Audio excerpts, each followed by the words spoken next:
Mark Grayson is strong, but he's nowhere near his full potential. If you've only watched the show, you've barely scratched the surface of what he's truly capable of. By the time Invincible reaches its end, Mark becomes one of the most powerful beings in the entire universe. But how strong does he really get? And what does that mean for the future of the series? Let's break down Mark's growth from a struggling young hero to one of the strongest beings in Invincible, using both the show and the comics to see just how far he'll go. Right now in the show, Mark is still figuring things out. He's strong, sure, but compared to other Viltrumites, he's barely keeping up. He struggles against opponents like Battle Beast, gets overpowered by Conquest, and is completely outmatched by his father, Omni-Man. And that's because Mark hasn't had the same training or experience as the other Viltrumites. Think about it. He spent most of his life as a regular human. While someone like Omni-Man has been fighting for centuries, Mark is still new to all of this. He has the raw strength and potential, but he hasn't had the chance to push himself to his true limits yet. As the story progresses, Mark's power increases dramatically. In the comics, he goes through intense battles that force him to evolve. He faces some of the deadliest threats in the universe: Conquest, Thragg, and the entire Viltrumite Empire. One of the biggest turning points in Mark's strength is when he fights Conquest, a veteran Viltrumite who makes Omni-Man look tame. In their first fight, Conquest nearly kills him. Mark is left broken, barely alive. But here's the thing about Mark. He always comes back stronger. By the time they fight again, Mark has learned how to fight smarter,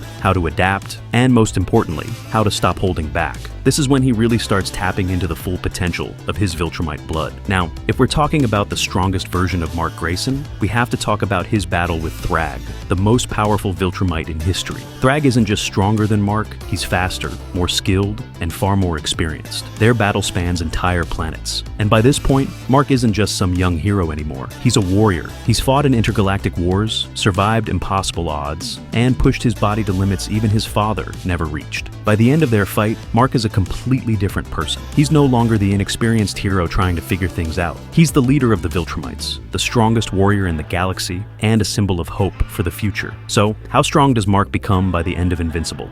Well, if we're talking raw strength, he surpasses Omni-Man and even rivals Thragg. His punches can level entire cities. He can survive in space for extended periods, and his healing factor makes him almost unkillable. But what really makes Mark powerful isn't just his strength, it's his willpower. Unlike the other Viltrumites, he doesn't just rely on brute force. He learns to fight smarter, to use his humanity as an advantage rather than a weakness. By the end of the series, Mark isn't just invincible by name, he's one of the strongest beings in the universe. Not because he's the most powerful, but because he never stops getting stronger. Mark Grayson's journey is one of constant growth. Right now, in the show, he's just getting started. But if the comics are anything to go by, his true power is still far, far away. So, the real question is, when the show catches up to the comics, will Mark's strength be enough to handle what's coming? Only time will tell.